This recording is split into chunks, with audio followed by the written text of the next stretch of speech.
Welcome to another episode of Culinary School Stories, the weekly podcast that is dedicated to sharing the stories of people around the globe whose lives have been influenced, impacted, touched, and or enriched, for good or for bad, from their culinary school experience. Hi, my name is Colin Roach, and I'm your host. Thanks for joining us today. You are an important part of this show, where we ask the question, what's your culinary school story? So now, without any further delay, let's meet today's guest. Hello, everyone, and thanks for listening in today to another episode of the Culinary School Stories podcast, a proud member of the Food Media Network. My guest today is not only a culinary school graduate, but was a teaching assistant while in school, who went on to get her master's degree in education and ended up teaching culinary arts at the high school level. But probably even more life-changing was when she went to Germany as a study abroad student and came back with a husband. And all of that is just part of her culinary school story, and we hope to get to all of that in this episode.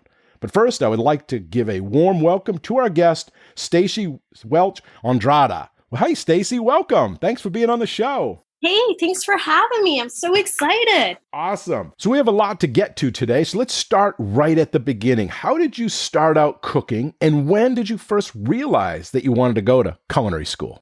So I first started cooking when I was 7 years old with my Easy Bake Oven that I bought with my own money. No one gave it to me. And I would make creations for my dad and for my mom.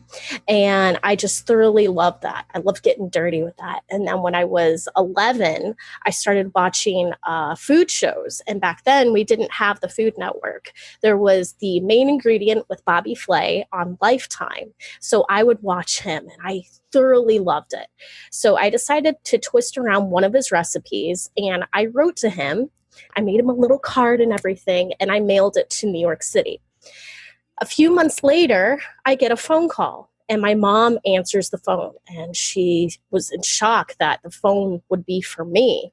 So she goes over and she's like, Stacey, you have a phone call. It's like, some man. Okay. Someone's calling me. And so I speak to this person and she goes, I'm the producer of The Main Ingredient with Bobby Flay.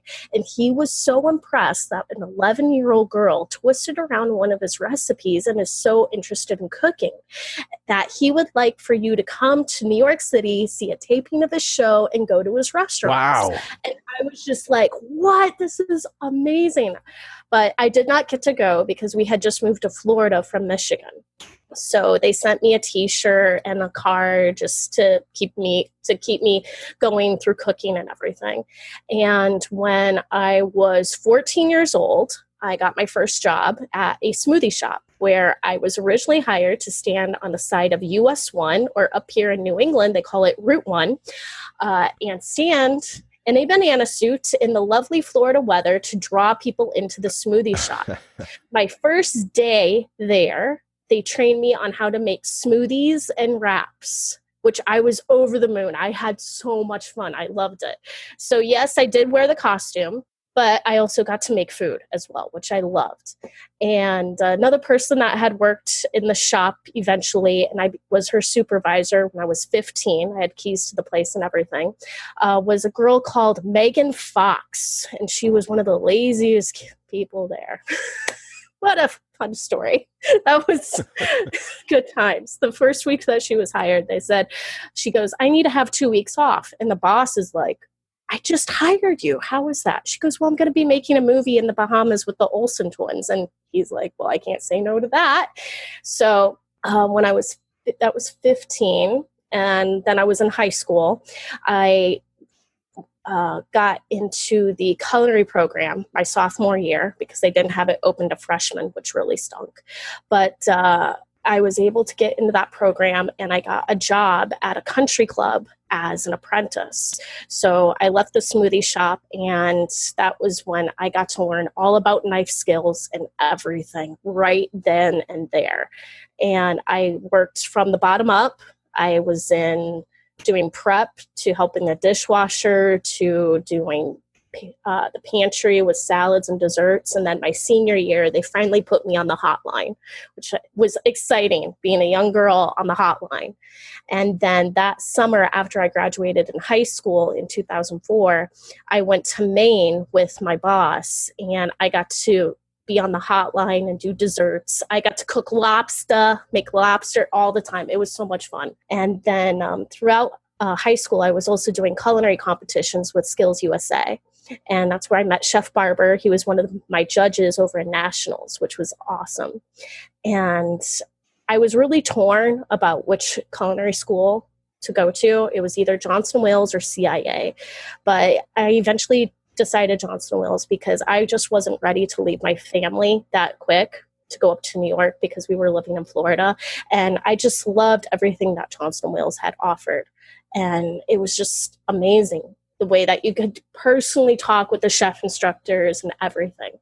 And while I was at JWU, I was able to do 2 internships in Germany. And yeah, it was an amazing experience. So you picked the Johnson & Wales Miami campus because you were already living in South Florida, Central Florida? Yeah, Stuart. Yeah, it was only 100 miles away. Oh, so it was real close. Better than going to Hyde Park at the time, right?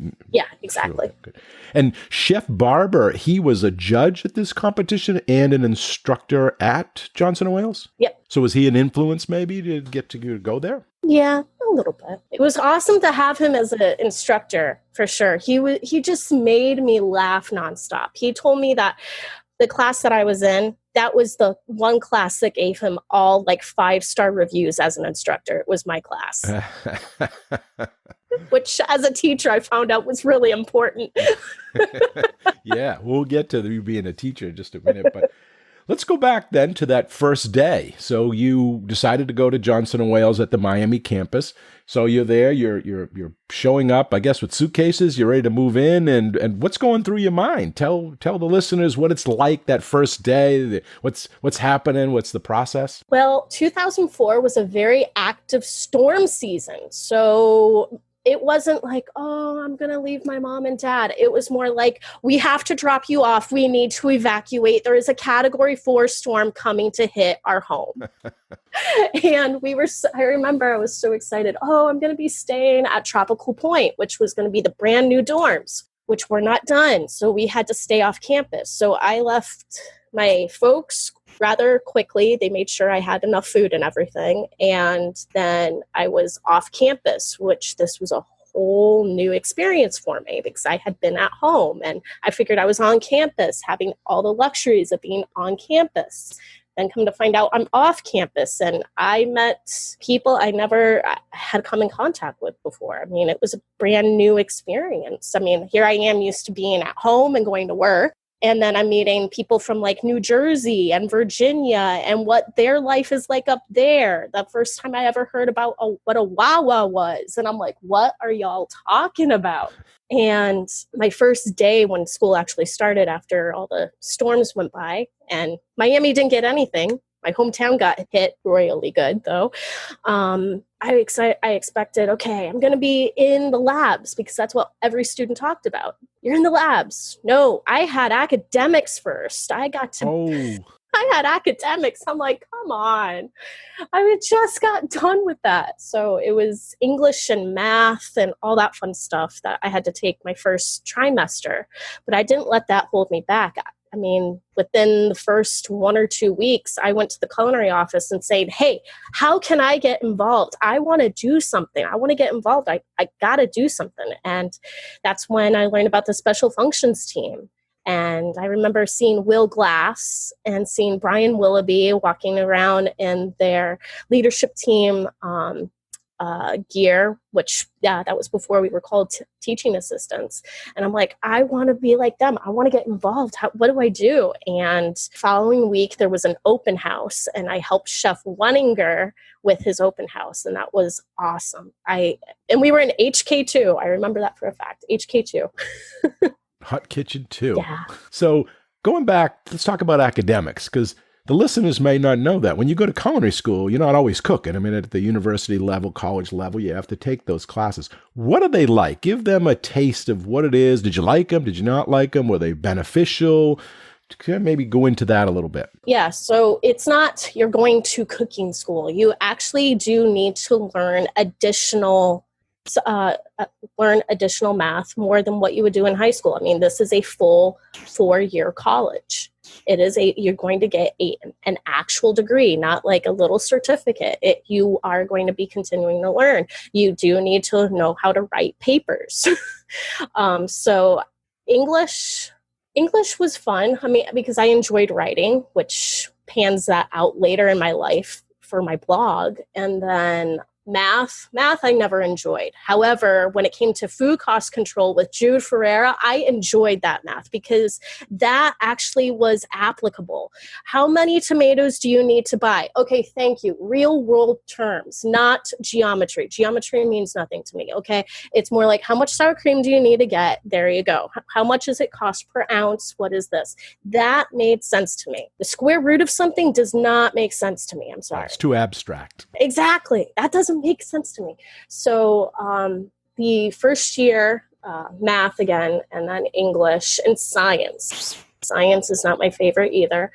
And then sophomore year was food cost control, which I thoroughly enjoyed. And Jude Ferreira, he was an awesome professor. He would he would help students out on his lunch break in the tutoring center. And I would be there. I'm like, look, okay, I need to understand this. And he made it fun. He made it make sense. And then in junior and senior year, we took additional classes. So like psychology. Wow, that was really interesting. And you think, oh, well, you're going to culinary school. You don't need that. Well, when you become a boss later on or a supervisor or, hey, just another person in the kitchen, you need to understand, okay, why is that person thinking that way? Well, it could be from their background and how they were raised. So don't look back. Don't look at them as, oh, well, they're odd. No, we're all different and unique. For a reason. And then sociology was amazing. I really enjoyed learning about different cultures. And then food and film was a wonderful course. I thoroughly enjoyed that course my senior year. And that, again, is an academic class. That was a fun elective for me.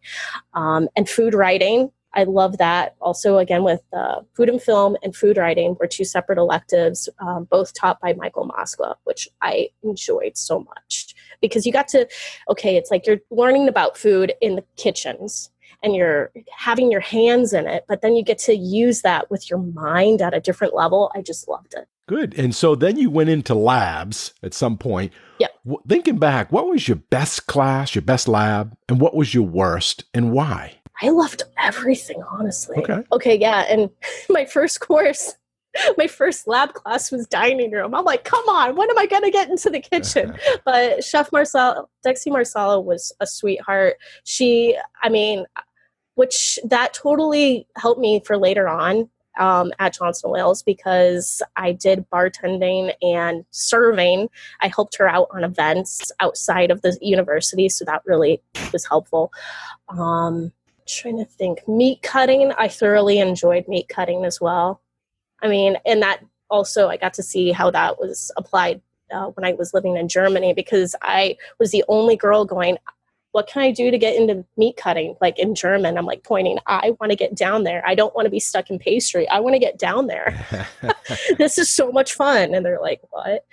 Trying to think, I really didn't have a worst class. I enjoyed something different in every class. It was something unique. Every class was unique for its thing, like bartending. I'm like, oh, I'm not going to like this. Oh, hey, I ended up liking that. And I ended up bartending for parties down in Miami. So yeah, it all applies. So don't prejudge these classes. They're there for a reason. Exactly.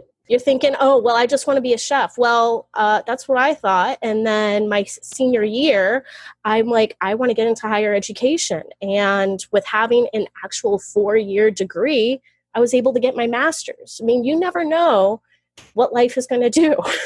Yeah, life is funny. You all have different roads. You don't know where you're going to end up. Exactly.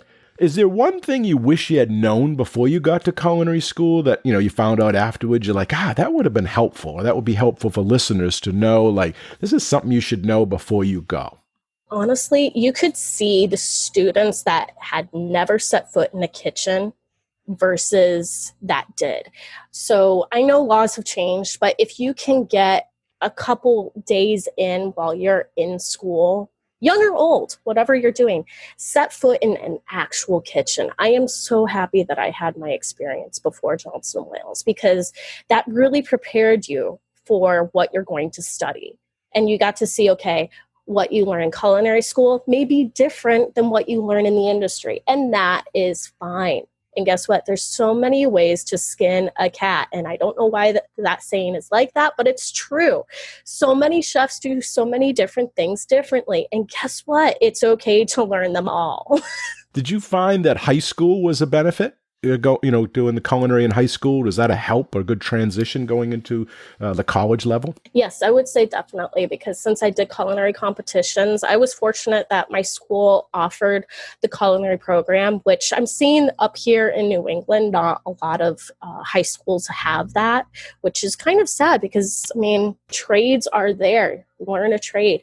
So I was really fortunate that my high school in Florida had that, and that they were also very involved with Skills USA, which competing level versus being in a restaurant are two different things. You have to make sure your knife skills are on point, and you get to get the feedback from other chefs. I mean, you have chefs that work in clubs, chefs that work in restaurants, and it's awesome to get that. Yeah, I think that like the Pro Start for the National Restaurant Association is really big, particularly in Florida and other states as well, and they have a lot of competitions. Now, your school was not Pro Start, it was Skills USA, or did they participate in that as well? So my the culinary program that I was in was Pro Start affiliated, but we just didn't do the Pro Start competitions when I was in high school. We just did Skills USA. And now when I went back to teach, they don't do Skills USA now, but they do Pro Start, which, hey, okay. And Pro Start is all like team-based, and Skills USA is all individually.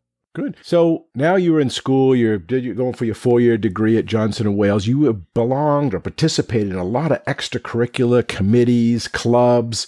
Tell us a little bit about that, because I know you were on the special functions, and that was, you did a lot of outside events, and you even had a little reward cruise at the end there, I see.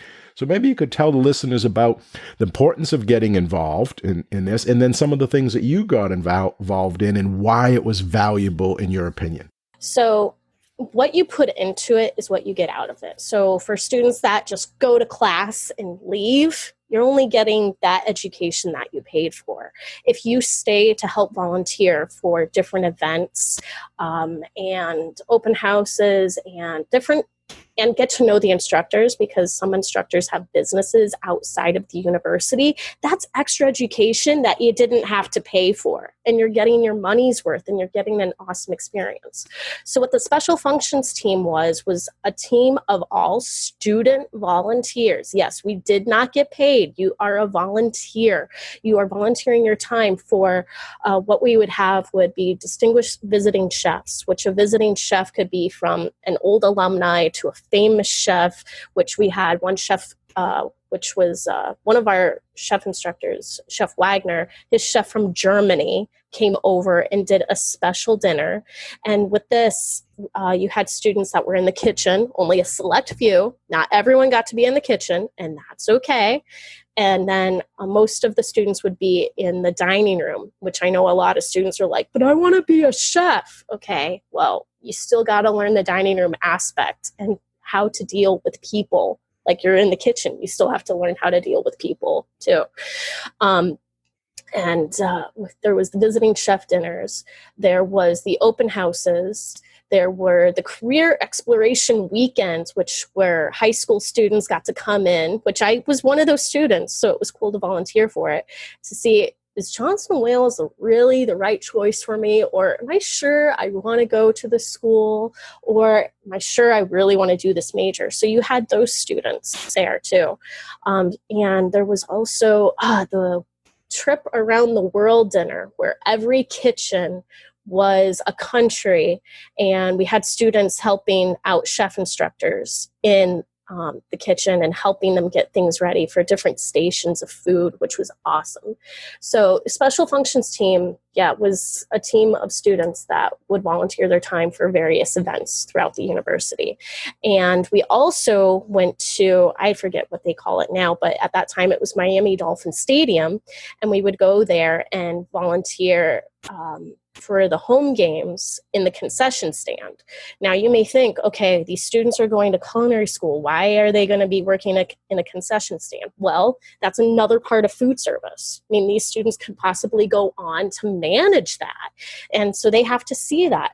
And what we would do was that was our fundraiser for our special functions cruise at the end of the school year. And that was a blast. We went to the Bahamas, and my last one that we did for my senior year, well, my junior year, because I was in Germany my senior year, was we went to Mexico. And that was an experience. I told my mom now what had happened in Mexico, of how we rented a van, not affiliated with the cruise, which you should never do, which I would never do now.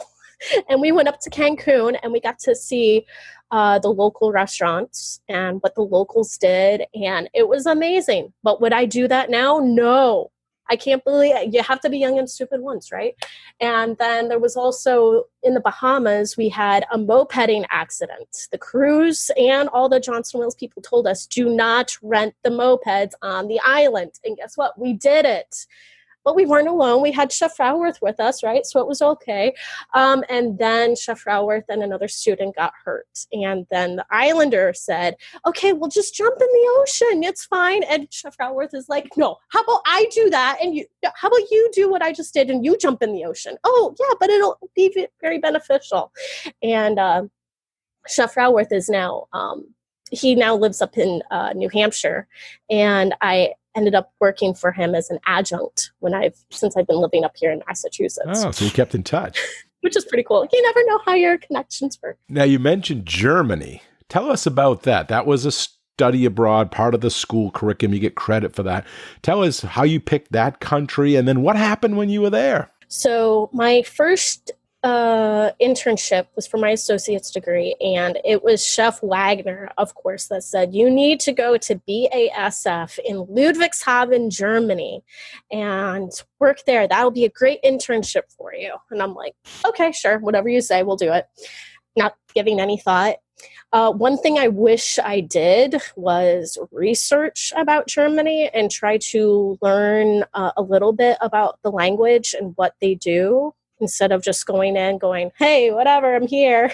I just learned while I was there what life was like. Like, everything is closed on Sundays versus here in the US, everything is open 24/7, sure, mostly. And saying hello, saying goodbye.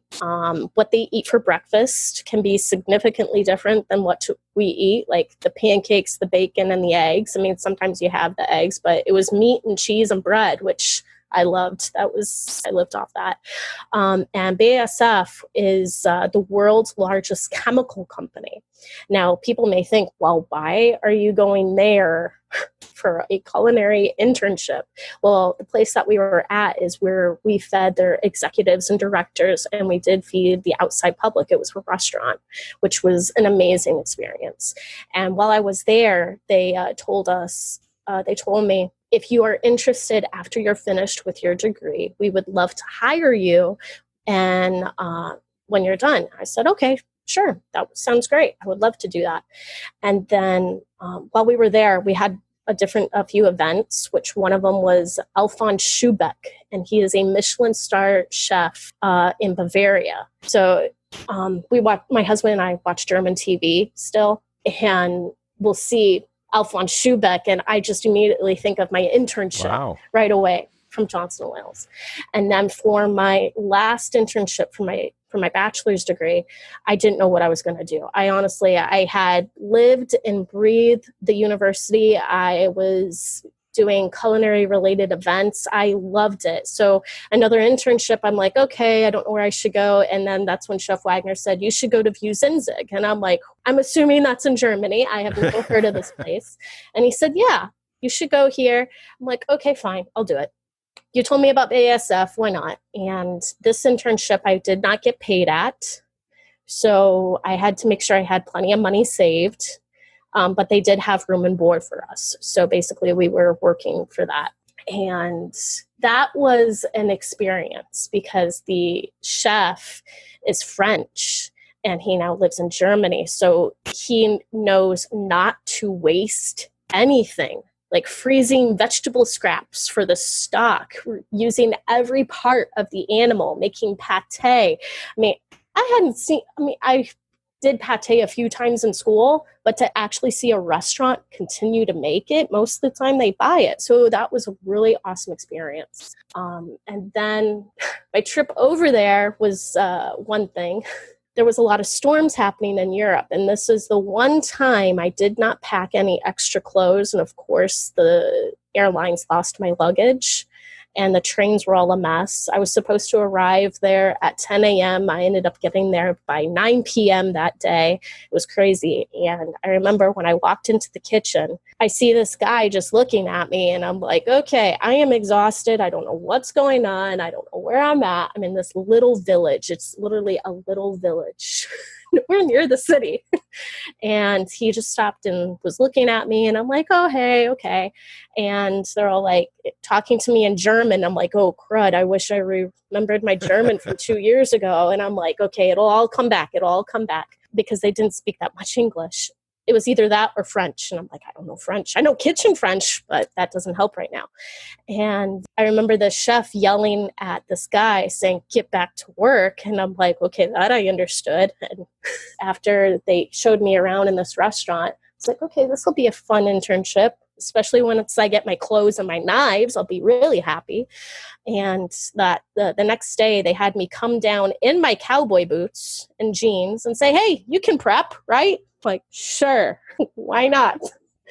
And I was trying to talk to this guy that was living upstairs, because we all had different rooms and we shared the kitchen and the bathroom, the common areas. And I'm like, yeah, so I'm from Florida, just trying to talk to him. I'm like, yeah, so I'm from Florida. I'm here on an internship, and I have a huge school project that I have to get ready to do. He just says, better you than me. And he leaves. I'm like, well, this is going to be a fun 3 months. I'm trying to get to know people here and just talk. And this guy, we ended up talking more. My first position in this restaurant was, I was over in, I'm thinking it in German, was in pastry and in garde-manger for salads. And we would talk and we would drink beer and play cards to relax after work, because you had to get down there by like 8 a.m. and work and prep and have lunch service. And then there was about an hour break. We also had coffee and cake time, which was nice.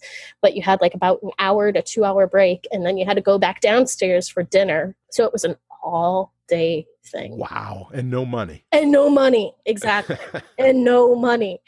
And so this guy, I'm slowly warming him up to like talk and all that. And towards the end, we're joking around. He took us out. We went to McDonald's over there. And then he's like, oh, a friend of mine is a bouncer. He has his own business. You want to go to a club? I'm like, sure, why not? So I'm like seeing the town. Like we went to Bonn, and I'm learning more about Bonn. And that was the capital of Germany when Germany was divided. So that was pretty cool. So like, yay, there's something outside of Zinzig. This is pretty cool. All right. And then we went to the Cologne as well to see the cathedral. So that was fun. And then, halfway while I'm on my internship, I'm starting to get to know this guy. His name is Victor, and we're talking more. And then we ended up dating. But we kept it very hush-hush. Yeah, I mean, because we still have... You kept it hush-hush, though? You didn't want people to know that you worked with? Yeah. I mean, we were also trying to keep things professional. So when they eventually did find out, but it was more like, okay, yes, chef. Okay, there you go. Yes, Victor, whatever you need. Fine. We kept it very professional. And then they said, oh, Stacey's going to get rotated to Victor's station, which I was all excited for, because finally I get to cook. All right. I get to be on entremetier. We get to do all the side dishes for the proteins. All right. So there was another intern with Victor there. But this guy, you could see he's not into cooking at all. So just when I get rotated to Victor's station, I'm asking him, okay, this protein, what are these two side dishes? And I was making it a game so I could remember what goes with what. So when they would say the dish, I would automatically get things ready for it. And they're all like, wow, you're better than this guy. I'm like, well, thanks. I'm just trying to do my job so I know what's going on. And then they just saw like how Victor and I would work well together. We would be bouncing things off one another. I'd get things ready, and we're all like, oh, they thought it would be really explosive. Oh, you guys are working together like next to each other. And we didn't let that bother us. And then while I was there, I was getting back in contact with BASF, and I was able to get things together with Chef Wagner's help for me to eventually move over there for a year, and which was awesome.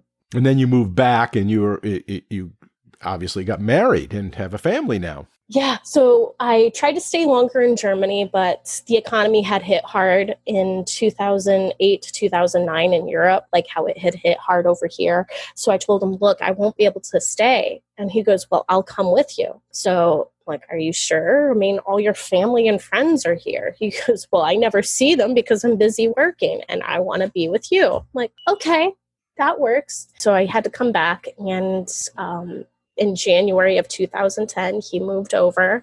I was working at the Breakers in Palm Beach. So I was living in my house that I grew up in because, again, the economy had hit hard. I was happy I got to pay back my student loans. Not many people could do that at that time. So I moved back, and my parents had moved out to take care of my grandmother. So we had the house to ourselves, and which was great. We got married, and Victor, we got married 2 times. We got married in January so we could get started on all the paperwork for the green card, which I had only heard about.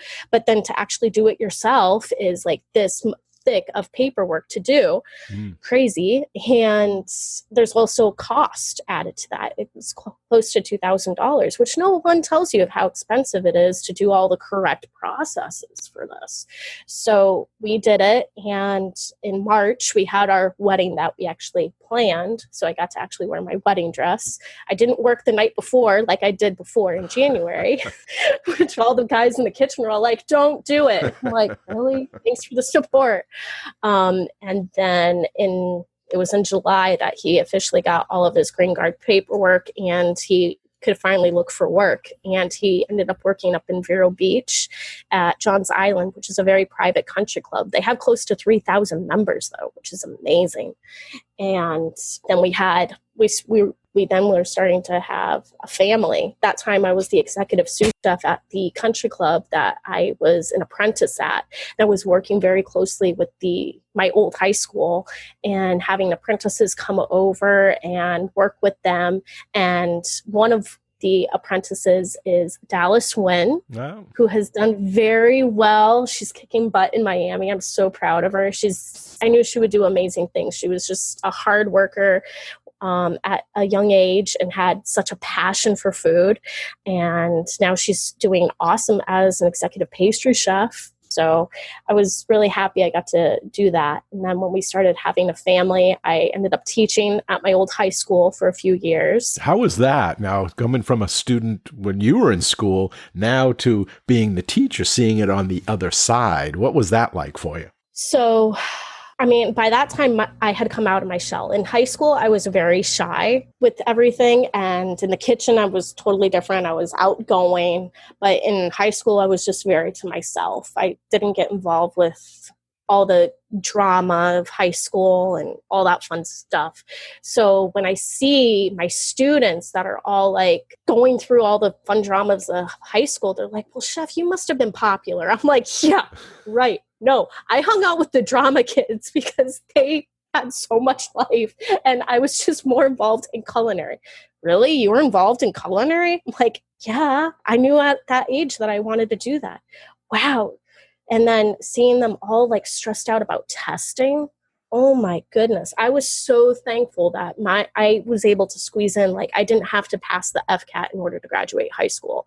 But now seeing these students they are forced into doing like AP classes, even though they don't want to, and then taking AP tests and then all the other standardized testing. It's like 3 months of testing. And I see these poor kids, they're like just fried out. I'm like, I am so happy and thankful I didn't have to do that. So when I did... Why do they get forced into the testing? Yeah, which I got to find out when I was doing higher education administration. That, I mean, you have like Pearson and all these other testing companies make deals with states saying, hey, if we will pay you this much if we can test your students. And so they do it, right? And I mean, it just stinks because you have students that are not good test takers, or they would rather be in average classes, which I was in average classes. Hey, it's okay to be an average kid. But I mean, again, AP testing through Pearson and everything else. It's just crazy to see that. Now, is that knowledge that is that why you homeschool your children? Or is that part of it? That's one of the reasons. Yeah, that's one of the reasons. Another reason is where we live at in our city. There's a lot of crime at times, and they just mix all the kids into one thing. And I want to prepare my kids for their future. I want to be the ones to have the effect on their hearts and not the world, because the world is ever changing. So I want to be able to instill that into them at an early age. Plus, we're also on my husband's work schedule, which at first he was like, oh, I don't know about homeschooling. I don't know about that. Because in Germany, it's not allowed. Oh. You're not allowed to do that. So when he was looking at that, he goes, well, do you think you could handle it? I'm like, I taught high school for 3 years. I think I can handle this. I can handle my own 2 daughters. I can handle my own 2 kids. And so with this, we're on my husband's work schedule, because chef life and family life just don't mix, as you know. I mean, you're always working. So that's why we start in the summer when he is the most busy. And when he has more times off in the winter, because we have snow up here, which is nice. I know my neighbors are like, snow, no. We'll have more time off. And so if he has a free weekend in the summer, if and when that happens, we'll go camping and we can just stop what we're doing. And there you go. And in September, of course, I always come down to Florida as much as I can. And I'm usually there in September, prime hurricane season time. So the kids get to learn about that as well. Now, how does Isabella and Gabriella feel about having mom as their teacher? They love it. I asked them, because I've asked them that. Mm-hmm. I do. I mean, Isabel is now where she is now in 3rd grade. I'm going to be a mom of an 8-year-old. When did that happen? Like, wow, wow. So I asked them, they love it. I mean, Isabel used to be, of course, she doesn't remember. She was in preschool while I was teaching in high school. And they always say, I want to ride the school bus. So we would march with our church over in Salem, New Hampshire, and they finally get to ride the school bus. They're like, Mama, it's so cramped. I'm like, yep, this is a school bus. You want to ride it? But there's like 3 people on a seat. And I'm like, yep, and that's how it is. Well, this is no fun. I'm like, well, you get to ride your school bus. End of story. Check that box. Done. So Victor is now an executive chef up there in New England at a country club. So he was trained and probably went through an apprentice program. Who's the better cook, you or him? He doesn't cook that much when he's at home. So we'll leave it at that, honestly. I mean, he has learned, like, when we were first married and I would make him dinner, he was like, it just needs a little bit of this. Okay, when we were first married.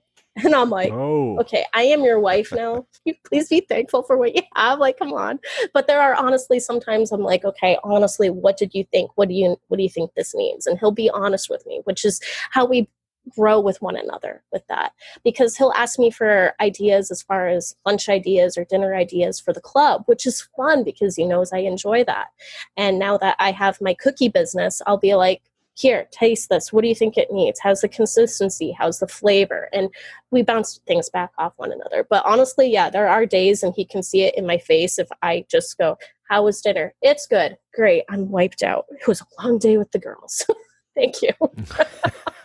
So talking about your business, you do have a business now, which works because you're the teacher, the homeschool and mom, and it works with your lifestyle too, but you're really trying to bring out that entrepreneurship. Tell us about Sprinkles with Stacey and how did that come about and how the listeners can check it out if they want. So I started my blog about 5 years ago when I was home with Gabriella, and I was just documenting stories, and blogging is a totally different ballgame. I wish I learned about that, which I'm so happy Johnson Mills offers that, because stuff about domains and transfer, it's a totally different language. Coding, right? I did destroy my site one time and it went white, and I'm like, oh my gosh, what did I do? This is totally different.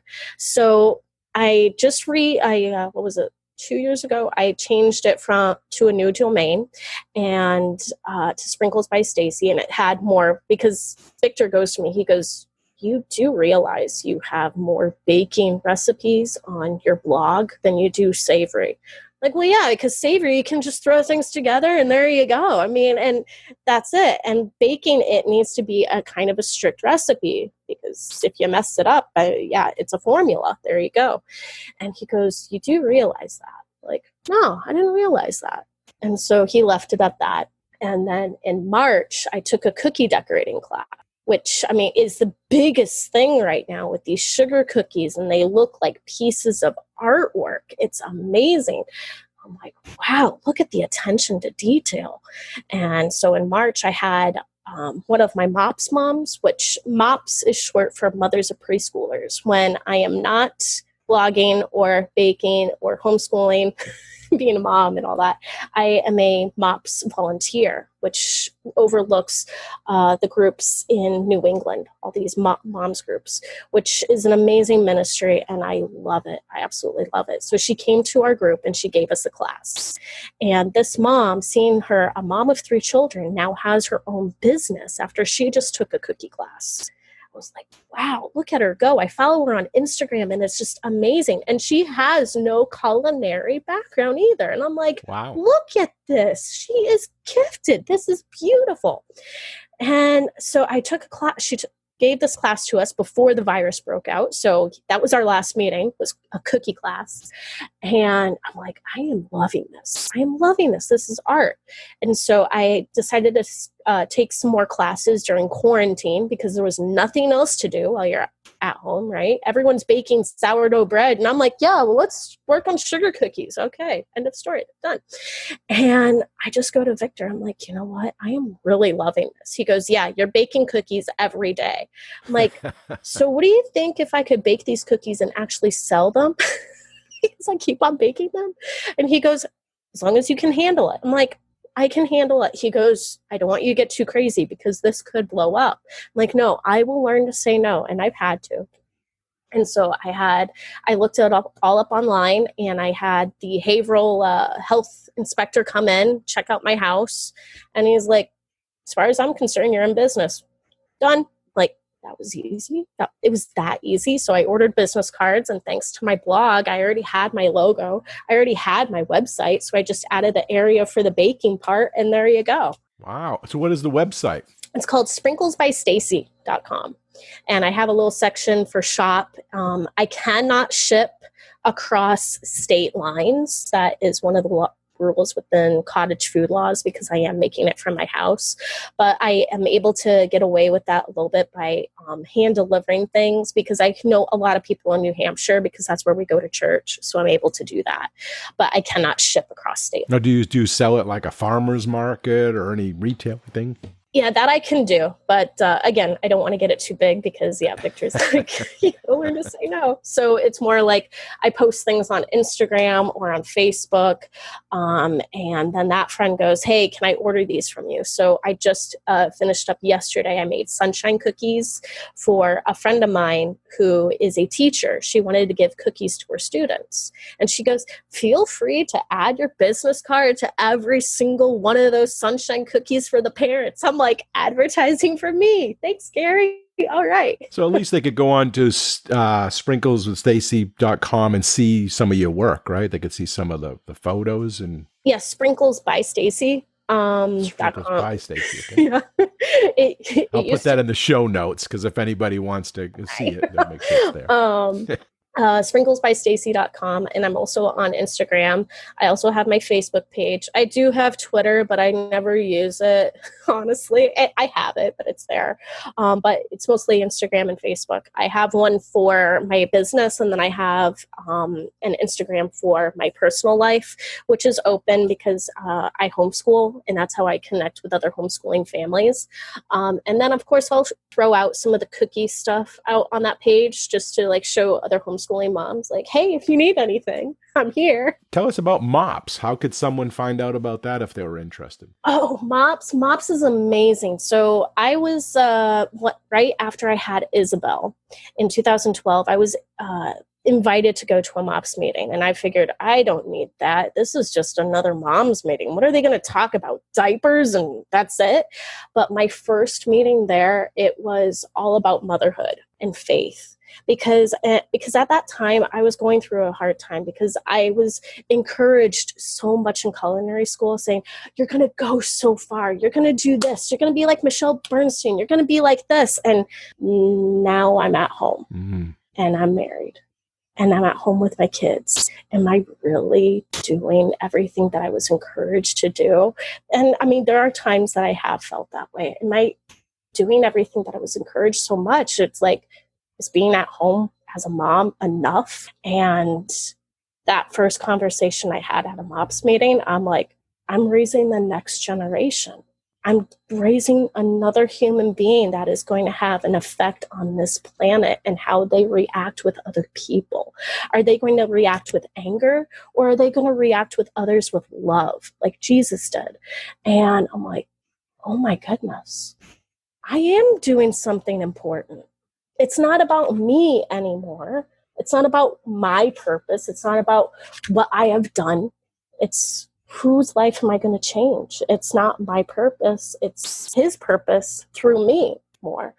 And so what MOPS is, it is a Christian organization, but it is not a Bible study. It is meant for moms for all walks of life.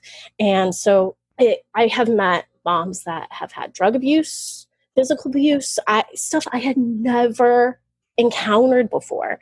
And it's honestly just showing them love. And that should be the main thing with everything. I mean, you see what's going on in the world today. It should be all about love.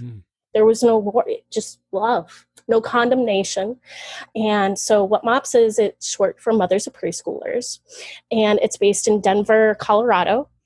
And we also have MOPS and Moms Next, which, you think, the lack of sleep and the slight talking back with a 3 or 4 year old. Wait till they're in elementary school. Oh my goodness. I'm like, where did this dude come from? And yes, we homeschool, but hey, she is a kid. We do have our time out in the world. We go to dance class and things that she picks up.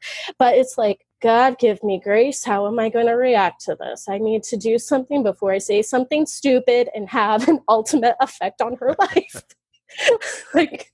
So MOPS is all about moms coming together, and we have childcare workers who at our church that are volunteers. They volunteer every other Wednesday from September to May, which goodness knows with everything going on, we'll see how this pans out. And the moms get to have 2 hours of conversation uninterrupted. It's great, 2 hours uninterrupted where we connect with one another. And it doesn't matter what our background or past is like. It's all about the here and now. And while we get to talk, we'll have conversations and crafts and things like that, all based around a theme.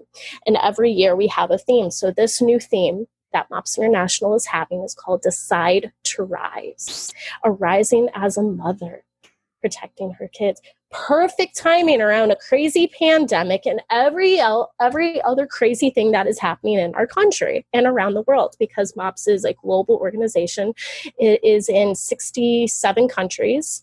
Some countries I cannot say where because of the security threats of everything, which is amazing where this organization is at. And what I do now is I'm not only a co-coordinator of our group, trying to get things together for meetings and what are we going to do, making sure we have childcare workers and food. Food is always important, right? And coffee. Coffee is vital. What I do as a community coach is I oversee other ministry coaches in the area. And what we do is making sure our groups have all the information from MOPS International, reaching out to them saying, hey, how are you guys doing through all this craziness? Are you guys still meeting? And there are groups, believe it or not. No pandemic is going to hold back any mamas from getting together. They're meeting virtually. They'll meet in a Target parking lot. They'll do little scavenger hunts, anything to get together, because even more now we need to have a community, which I think is awesome with this podcast, is you're forming a community. People need that. So if someone wanted to find out, is there a website, or how do they know if there's one local? How would they know that? So you can go to mops.org, MOPS.org, and there is an area where you can hit find a group, and you just type in your zip code and you can see what MOPS groups are near you. That's exactly what I did when I moved up here, because I didn't know anyone in New England. We came up here on an adventure, and because my husband, after he was let go from his job, he goes, well, I really liked Boston. I really like Boston. Why don't we move up there? My sister lived in Lowell. She moved there for a guy who ended up breaking her heart, but now she's happily married, and hey, life is good now. And I just didn't know anyone else. How are we going to connect? So I found a MOPS group near us, and now I'm co-coordinating it, and that is also now my home church, which is amazing. Perfect. So what advice would you give someone wanting to pursue a career in this industry or that wanted to go to culinary school? What would you tell them? Never burn your bridges, and always be like a sponge, absorbing new information. And there was another thing that I kind of created, another saying that I kind of created while I was there, because I got to see it with students. Laziness is like a disease. It's easily caught and hard to get rid of. Please don't be like that. You got to be on fire. I don't care how tired you are. I mean, I can honestly say I remember like the lack of sleep. I remember just keep on going because that time is short. I mean, can you believe that? That's already been, 12 years that I graduated? It's nuts. It goes by so fast. Be like a sponge. Absorb the information. And you never know who you meet in culinary school, how they're going to affect you in a way, and where you will meet them. I never thought I would meet, again, Chef Ratworth and end up being an adjunct for him for a couple years. I didn't plan on that. And the friends that I had made in culinary school, I'm still friends with now.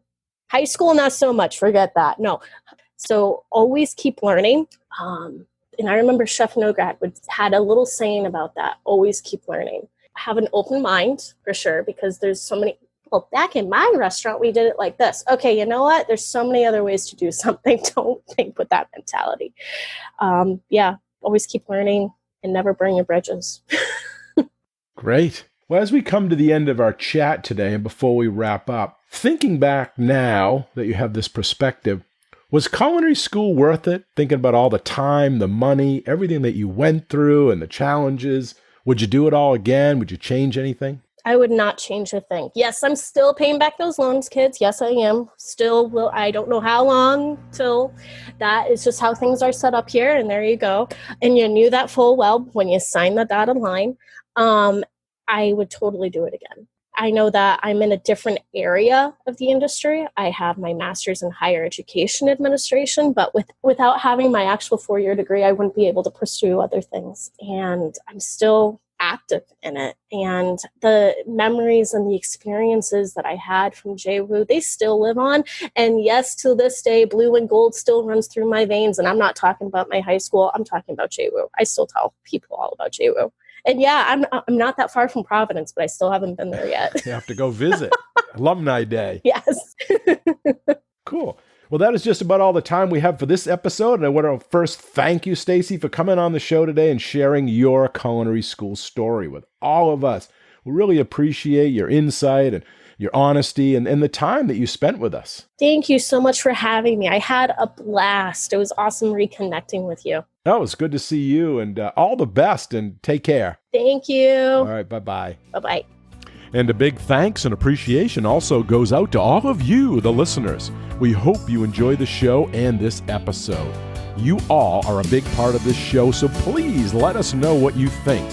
Your comments are always welcome, and they help us in making the best show possible.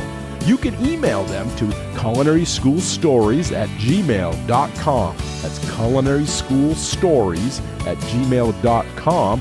Or even leave us a voicemail at area code 207-835-1275. That's area code 207-835-1275.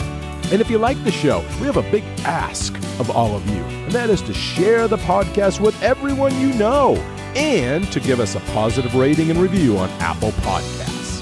Okay, until our next Culinary School Story, take care and be well. Bye-bye. Culinary School Stories is a proud member of the Food Media Network.